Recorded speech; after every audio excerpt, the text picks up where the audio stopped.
আজকে আমি চিংড়ি মাছ দিয়ে ওল দিয়ে আর আলু দিয়ে ডালনা রান্না করব। ওই চিংড়ি মাছ দিয়ে আর ওল আলু দিয়ে ডালনাটা আমি কিভাবে রান্না করব, তোমরা প্রথম থেকে শেষ পর্যন্ত পুরো ভিডিওটাকে দেখতে থাকো। তার জন্য এখানে আমি চিংড়ি মাছ নিয়েছি। চিংড়ি মাছটার মধ্যে এবার আমি হলুদ দিয়ে দেবো পরিমাণ মতো, আর দেবো লবণ। হলুদ দিয়ে লবণ দিয়ে একটু চিংড়ি মাছটাকে মাখিয়ে নেব। চিংড়ি মাছটা হলুদ লবণ মাখিয়ে নিয়ে এক সাইডে আমি রেখে দেবো। লবণ হলুদ মাখিয়ে মাছগুলোকে এক সাইডে রেখে গ্যাসে একটা কড়াই বসিয়ে দিয়েছি। আমি দেখো কড়াইতে কিছুটা জল আমি দিয়ে দিয়েছি। আর এখানে ওল আর আলু যে আমি কেটে রেখে দিয়েছিলাম, ওলটাকে আর আলুটাকে যদি চন্দ্রমুখী আলু হয় তাহলে তোমাকে আর একটু ভাপ দিয়ে নিতে হবে না, একটু সিদ্ধ মতন করে নেবো। আর যদি তোমার এমনি আলু হয়, যদি আলু হয় তাহলে একটু সিদ্ধ করে নিতে হবে। চন্দ্রমুখী আলু হলে দেখবে ভাজাতেই গলে যায়, তার জন্য একটু সিদ্ধ করতে হবে না। ওলটাকে একটু সিদ্ধ করবো বলে আমি দেখলাম আলুগুলোকে একটু সিদ্ধ করে নিই, তার জন্য ওল আর আলু একটু আমি এখানে ভাত দিতে বসিয়ে দিয়েছি। একটু লবণ দিয়ে দেবো, লবণ দিয়ে তারপর ঢাকা দিয়ে দেবো, তাহলে দেখবে একটু তাড়াতাড়ি সিদ্ধটা হয়ে যাবে। এখন ঢাকনাটা খুলে দেখবো কতটা সিদ্ধ হয়েছে। বেশি সিদ্ধ করা দরকার নেই, একটু হালকা হলেই হবে। তাকে এখন কিন্তু হালকা সিদ্ধ হয়ে গেছে একটুখানি কোনো রকম। এবার আমি নামিয়ে দেবো ওলটাকে আর আলুটাকে। আমি নামিয়ে রেখে দিয়েছি এক সাইডে রেখে। দেখো কড়াইটাকে আমি পরিষ্কার করে আবারও গ্যাসে বসিয়ে দিয়েছি। বসিয়ে একটু গরম করে নিয়েছি। গরম হয়ে গেলেই তেল দিয়ে দেবো। তেলটাকে দেখো প্রথমে আমি অল্প করে তেল দিয়েছি। তেলটাকে এবার একটু ভালোভাবে গরম করে নেব। তেলটা যে গরম হয়ে যাবে তখন আমি চিংড়ি মাছগুলোকে যে লবণ হলুদ মাখিয়ে রেখে দিয়েছিলাম সেই চিংড়ি মাছগুলো দিয়ে দেবো। চিংড়ি মাছগুলো লাল লাল করে একটু ভেজে নেব। মাছগুলো উল্টে পাল্টে দেখো লাল লাল করে ভেজে নিয়েছি। এবার মাছগুলোকে তুলে নেব। সব মাছগুলোকে ভেজে নামিয়ে নিয়েছি। নামিয়ে এবার আমি তেল দেবো। তেলটা এবার একটু বেশি করেই দেবো, পরিমাণ মতন তেলটা আমি দিয়ে দিয়েছি। তেলটাকে একটু ভালোভাবে গরম করে নেব। তেলটা ভালোভাবে গরম হয়ে গেলে কটা আমি এখানে দেখো গোটা জিরে নিয়েছি, কটা গোটা জিরে ফোড়নে দিয়ে দেবো। আর দিয়ে দেবো একটা তেজপাতা আর একটু এলাচ লবঙ্গ দারচিনি ফোড়নে দিয়ে দিয়েছি। দিয়ে একটু ফোড়নটা ভেজে নেব। ফোড়নটা ভাজা হয়ে গেলে আলু আর ওলগুলো আমি ভাপ দিয়ে রেখে দিয়েছিলাম সেগুলোকে এর মধ্যে দিয়ে দেবো। একসাথেই দিয়ে দেবো, আলাদা করে দেওয়ার দরকার নেই, একসাথেই দিয়ে দেবো। এবার এর মধ্যে দিয়ে দেবো আমি সামান্য একটু হলুদের গুঁড়ো আর দেবো লবণ। লবণ আর হলুদ দিয়ে আমি লাল লাল করে ভেজে নেব। ওলটাকে আর আলুটাকে একসাথে ভেজে নেব।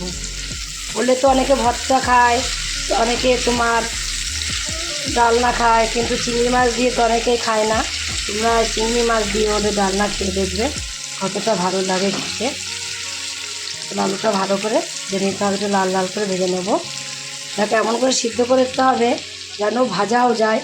এমন করে যেন বেশি সিদ্ধ হয়ে গেলে ভাজা করা যাবে না, তাহলে ভাজতে ভাজতে দেখবে গলে যাবে। তার জন্য অল্প করে একটু সিদ্ধ করে নামিয়ে নিতে হবে। আবার তোমরা যদি মনে করো সিদ্ধ করবো না তাহলেও হবে, তোমরা ভেজেও করে নিতে পারো রান্নাটা।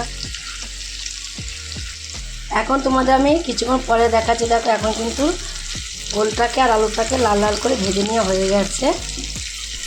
শুধু ওলটাকেও আলাদা সিদ্ধ করতে পারো, আমি একসাথেই করেছি। এবার এর মধ্যে আমি কিছু মশলা দিয়ে দেবো। প্রথমে হলুদের গুঁড়ো।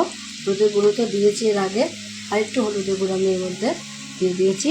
লবণও দিয়ে দিয়েছি অল্প করে পরিমাণ মতন দিতে হবে। এখানে দেখো অল্প একটু পেঁয়াজ আর কাঁচা লঙ্কা আমি একসাথে পেস্ট করে নিয়েছি। পেঁয়াজ আর কাঁচা লঙ্কাটা আমি তার জন্য একসাথেই দিয়ে দিয়েছি। আর দেবো এখানে আমি এক চামচে হাফ চামচ দেখো এখানে আদা বাটা। আদাকে এখানে এক চামচ 4 ভাগ, এখানে 4 ভাগের 1 ভাগ রসুন বাটা। রসুন বাটাটা অল্প করেই দিয়েছি, আদা বাটাটা একটু বেশি দেওয়া হয়েছে। অল্প করে একটু জিরের গুঁড়ো দিয়ে দেবো, আর দিয়ে দেবো অল্প করে একটু ধনের গুঁড়ো। জিরের গুঁড়ো ধনের গুঁড়ো সবই দিয়ে দিয়েছি।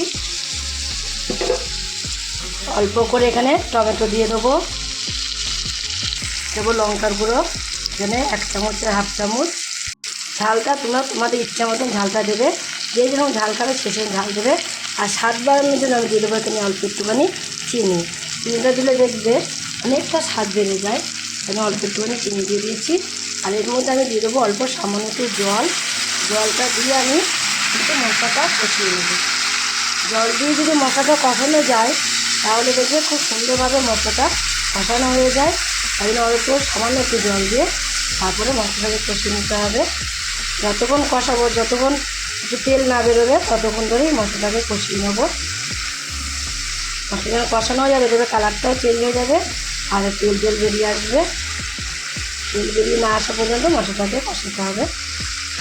আর এই সময় একটু লো ফ্লেমে দিয়ে মশলাটাকে টাইমিয়ে কষাতে হবে। দেখো এখন কিন্তু কষানো হয়ে গেছে, তেল বেরিয়ে এসেছে। আর যে জলটা আমি দিয়েছিলাম এক্সট্রা, সেই জলটা কিন্তু এখন আর নেই, শুকিয়ে গেছে। দেখো চারিদিক থেকে কেমন তেল বেরিয়ে আসছে। এবার আমি যে মাছগুলোকে, চিংড়ি মাছগুলোকে ভেজে রেখে দিয়েছিলাম, সেই চিংড়ি মাছগুলোকে এর মধ্যে এবার আমি দিয়ে দেবো। দিয়ে চিংড়ি মাছগুলোকে দিয়েও একটু এর সাথে কষিয়ে নেবো। কিছু সময় কষিয়ে নিতে হবে চিংড়ি মাছগুলো দিয়ে। চিংড়ি মাছগুলো দিয়েও একটু কিছু সময় দেখো কষিয়ে নিয়েছি। এবার এর মধ্যে আমি পরিমাণ মতো জল দিয়ে দেবো। পরিমাণ মতো জলটা দিয়ে দিতে হবে। দিয়ে গ্যাসটাকে কমিয়ে দেবো, দিয়ে একটু ঢাকা দিয়ে রেখে দেবো। ঢাকা দিয়ে রেখে দেবো কিছুটা সময়, গ্যাসটাকে একদম লো ফ্লেমে দিয়ে ঢাকা দিয়ে রেখে দিয়েছিলাম কিছু সময়। দেখো কিন্তু আর আগের মতো ঝোলটা নেই, এখন যেটুকু আছে এইটুকু গ্রেভি রাখতেই হবে। যখন ঠান্ডা হয়ে যাবে একটু গ্রেভিও কিন্তু থাকবে না, একটু গ্রেভিও টেনে নেবে। আলু আছে যেহেতু, ওল আছে। আমি সারাদিন বাড়িতে কী কাজকর্ম করি না করি, তোমরা যদি দেখতে চাও তাহলে ঝর্ণা ঘরকোন একটা চ্যানেল আছে, সেখান থেকে তোমরা দেখে নিতে পারো। এবার আমি নামিয়ে দেবো, তার আগে একটু দিয়ে দেবো গরম মশলা। তার আগে একটু গরম মশলা দিয়ে দেবো, অল্প করে গরম মশলা দিয়ে দিয়েছি। গরম মশলা দিয়ে এবার নাড়াচাড়া দিয়ে নামিয়ে দেবো। কমপ্লিট হয়ে গেছে,